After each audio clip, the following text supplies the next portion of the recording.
बिस्मिल्लाहिर्रहमानिर्रहीम अस्सलाम वालेकुम। आज की इस वीडियो में हम आर्टिकल 11 से लेकर आर्टिकल 17 तक कवर करेंगे क्यूएसओ के। Article 11 Privilege not waived by volunteering evidence. If any party to a suit gives evidence therein at his own instance or otherwise, he shall not be deemed to have consented thereby to such disclosure as in mention in Article 9, and if any party to a suit or proceeding calls any such advocate as a witness, he shall be deemed to have consented to such disclosure only if he questions such advocate on matter which but for such question he would not be at liberty to disclose। अब article 11 जो है वो हमें ये बताता है कि अगर फॉर सपोज अगर कोई पार्टी जो है वो वॉलंटरली जो है कंसेंट दे रही है किसी भी वकील को कि जितने भी फैक्ट्स उसे पता है वो इसे डिस्क्लोज कर सकता है, बेशक पार्टी ने से जो है उस वकील को फ्री हैंड दे रही है, लेकिन कानून जो है फिर भी उसे वो फ्री हैंड नहीं देगा। कानून क्या कहता है? कानून ये कहता है कि जो क्वेश्चन पूछा जाएगा सिर्फ उसी की हद तक उसका रेलेवेंट जवाब देगा वो वकील। सिर्फ स्पेसिफिक चीज़ें उससे पूछी जाएंगी, सिर्फ उसकी हद तक वो जो है वकील जवाब देगा, ना कि तमाम फैक्ट्स को उसके डिस्क्लोज करेगा। Article 12 confidential communications with legal adviser. No one shall be compelled to disclose to the court, tribunal, or other authority exercising judicial or quasi-judicial powers or jurisdiction any confidential communication which has taken place between him and his legal professional advisor। यानी कि किसी भी अदालत में कोई भी ऐसी जो है कॉन्फिडेंशियल कम्युनिकेशन जो किसी भी क्लाइंट और उसके लीगल एडवाइज़र के दरमियान हुई हो, उसको सामने रखते हुए उसके लीगल एडवाइज़र वकील ने जो है किसी किस्म का भी मशवरा दिया हो, कोई एडवाइस दी हो, चाहे उस केस का ताल्लुक किसी भी अदालत से हो, ट्रिब्यूनल से हो या फिर क्वाजी जुडिशल कोर्ट से हो, किसी भी मामले में उस लीगल एडवाइज़र का जो मशवरा है वो डिस्क्लोज़ नहीं किया जाएगा unless he offers himself as a witness, in which case he may be compelled to disclose any such communications as may appears to the court necessary to be known in the order to explain any evidence which he has given but no other।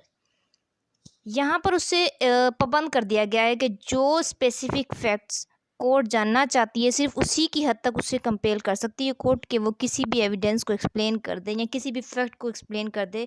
इसके अलावा उसे भी इजाज़त नहीं है कि वो पूरी कथा जो है वो बयान करे। Article 13 production of title deed of witness not a party. अब इस सेक्शन में क्या किया गया है कि भाई किसी भी ऐसे शख्स को, इस सेक्शन के मुताबिक किसी भी ऐसे शख्स को बुलाना जिसका जो है केस से कोई ताल्लुक ही नहीं है, जिसे हम क्या कह सकते हैं कि थर्ड पर्सन भी कहते हैं या थर्ड पार्टी भी कहते हैं। ठीक है, एक कौन सी पार्टी होती है? एक प्लेंटिफ होता है और दूसरा कौन सा होता है केस में? डिफेंडेंट होता है। ठीक है,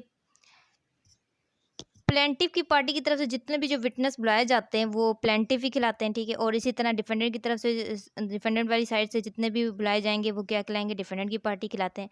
अब इन दोनों पार्टियों के अलावा कोई तीसरा शख्स अगर बुलाया जाता है जिसका केस से कोई ताल्लुक ना हो, सिविल केस में जब किसी भी थर्ड पार्टी को बुलाया जाए कोई डॉक्यूमेंट प्रोड्यूस करने के लिए या कोई टाइटल डीड की बात हो रही हो, कोई ऐसा डॉक्यूमेंट जिससे उसकी मलकियत शो होती हो, तो कोर्ट किसी शख्स को भी क्या कर सकती है? फिर इनके मुताबिक कंपेल कर सकती है कि वो डॉक्यूमेंट को प्रोड्यूस करने के लिए कोर्ट में हाजिर हो या सिर्फ डॉक्यूमेंट को प्रोड्यूस करें। अगर कोर्ट किसी शख्स को कॉल करे डॉक्यूमेंट प्रोड्यूस करने के लिए और वो डॉक्यूमेंट प्रोड्यूस ना करे तो फिर उसको पनिशमेंट भी अवॉर्ड की जा सकती है पीपीसी के तहत। ठीक है, इस आर्टिकल से रेलेवेंट कुछ और भी आर्टिकल भी है इसका क्यूएसओ का, और सीपीसी का ऑर्डर भी रेलेवेंट है एक, और पीपीसी के कुछ सेक्शन भी रेलेवेंट है। 158 आर्टिकल इसके साथ रेलेवेंट है, और सीपीसी के ऑर्डर 11 और रूल 14, ऑर्डर 11 और रूल 14, और पीपीसी के दो सेक्शन है 175 और 204 जो हैं इसके साथ रेलेवेंट है, मिला के पढ़ने वाले हैं इसके साथ। अब देखते हैं इसकी बेयर एक्ट लैंग्वेज में क्या बात कही गई है। No witness who is not a party to a suit shall be compelled to produce his title deed to any property or any document in virtue of which he holds and any property as pledgee or mortgagee, or any document he production of which might tend to criminate him, unless he has agreed in writing to produce them with the person seeking the production of such deed or some person though whom he claim. अच्छा, कोई भी इस article के मुताबिक कोई भी witness जो third party जिसका केस से कोई लेना देना नहीं, लेकिन उसके पास कोई ऐसा डॉक्यूमेंट है जिसकी वजह से वो किसी प्रॉपर्टी की ओनरशिप में है, या उस डॉक्यूमेंट्स की वजह से किसी प्रॉपर्टी का प्लेजी है, प्लेज की गई हो उसको, या मॉर्गेज की गई हो, या वो डॉक्यूमेंट ऐसा है जिससे कोर्ट में प्रोड्यूस करता है तो उससे ये पता चल जाए कि भाई इससे कोई जो है जुर्म जो है ऑफेंस कमिट हुआ है और उस पर कोई फर्दर जुर्म आयद हो सकता है। ऐसा कोई भी डॉक्यूमेंट हो तो पार्टीज जो हैं वो कोर्ट में अप्लाई करेगी, जो भी पार्टी भले डिफेंडर साइड की हो या प्लेंटिफ साइड की, वो क्या करेगी, जिसको डॉक्यूमेंट की को एज अ विटनेस जो है जिस भी पार्टी को जो है वो ज़रूरत होगी तो वो कोर्ट में अप्लाई करेगी कि फ़लाँ शख्स को जो है एज अ विटनेस, या फिर सिर्फ विटनेस नहीं तो सिर्फ उस डॉक्यूमेंट को प्रोड्यूस करने के लिए जो है वो ऑर्डर किया जाए, कोर्ट उसको ऑर्डर करे। तो कोर्ट उस डॉक्यूमेंट की प्रोडक्शन के लिए कह सकती है, लेकिन उस शख्स को कंपेल नहीं कर सकती। अब कंपेल नहीं कर सकती, लेकिन कंपेल कब कर सकती है और उसके बाद उसको पनिशमेंट भी अवार्ड कर सकती है, तब तब उसको कंपेल किया जा सकता है जब वो किसी एग्रीमेंट में हो उस शख्स के साथ कि ठीक है भाई तुम कोर्ट में पेश हो, जब तुम्हें इस डॉक्यूमेंट की ज़रूरत होगी तो तब मैं जो है वो ले आऊँगा, मैं पेश कर दूँगा ये डॉक्यूमेंट, और वो फिर बाद में मुकर जाता है और नहीं करता और कोर्ट उसको ऑर्डर करती है तब भी वो नहीं मानता, तो फिर इस सूरत में जो है कोर्ट उसको कंपेल कर सकती है, अदरवाइज उसको कंपेल नहीं किया जा सकता। लेकिन जब उसको कंपेल किया जाएगा और वो तब भी नहीं प्रोड्यूस करता वो डॉक्यूमेंट, तो फिर उसको क्या किया जाएगा, पीपीसी के तहत सज़ा भी दी जा सकती है। Article 14. Production of document which another person having possession could refuse to produce. No one shall be compelled to produce document in his possession which any other person would be entitled to refuse to produce if they were in his possession, unless such last mentioned person consent to their production.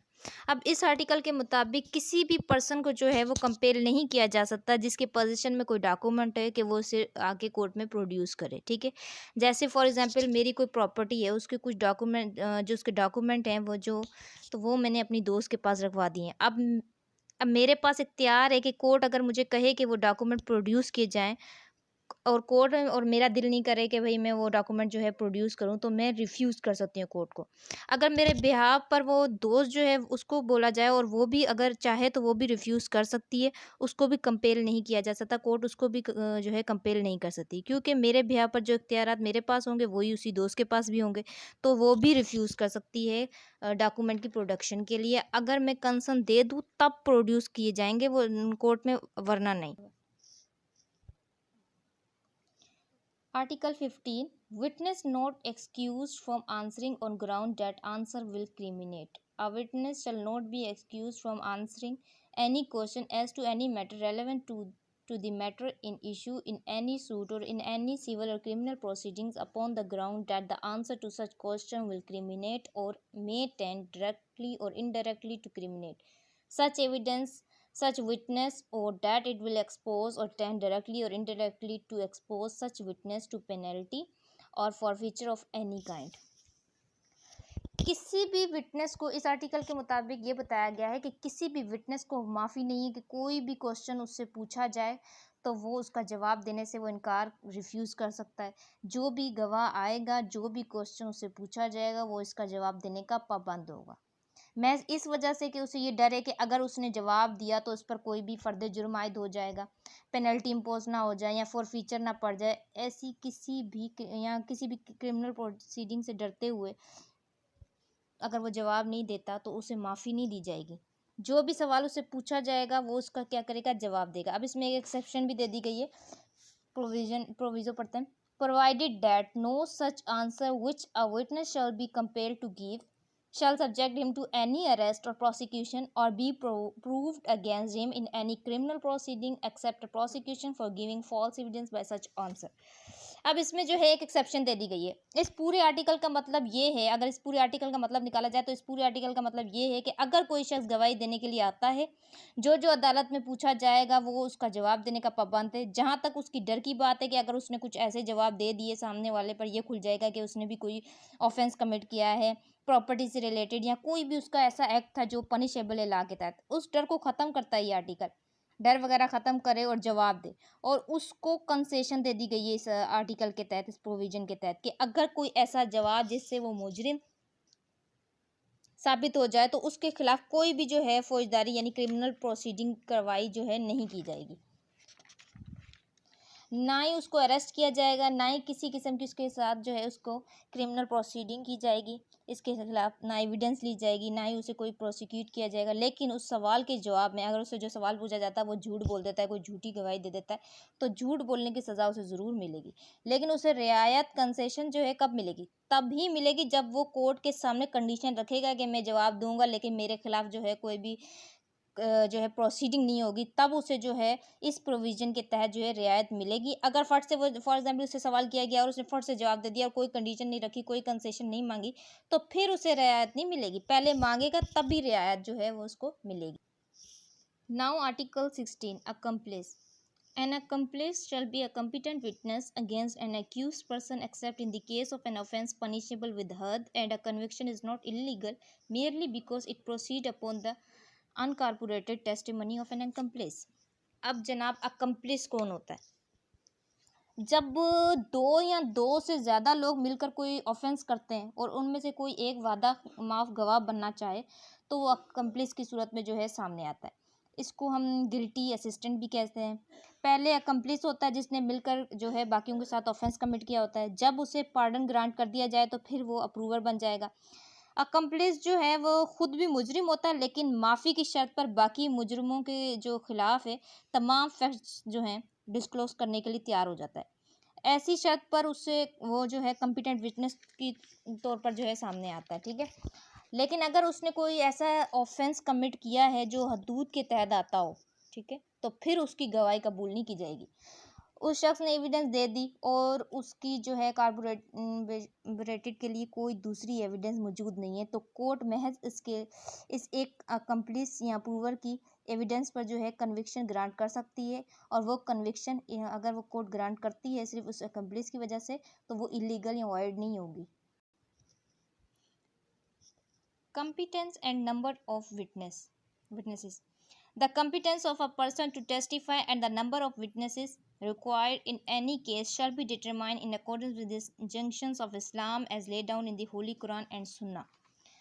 जैसा कि competence of witness के बारे में हमने पढ़ा कि article 3 में हमने क्या पढ़ा कि तमाम पर्सन जो हैं वो कम्पिटेंट हैं। जहाँ तक नंबर की बात है तो उसके लिए भी जो कुछ इस्लाम और कुरान और सुन्ना में है उसके मुताबिक उनकी तादाद है, कि उनके मुताबिक ही विटनेस की तादाद बयान की गई है।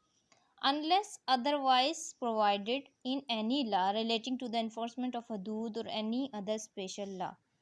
हदूद में जितने भी विटनेस की तादाद मुकर्रर की है उसी तादाद के मुताबिक जो उनकी एविडेंस ली जाएगी, और स्पेशल लॉ में भी उनकी तादाद मुकर्रर कर दी गई है, तो उसी नंबर के मुताबिक जो है उनकी एविडेंस जो है वो ली जाएगी।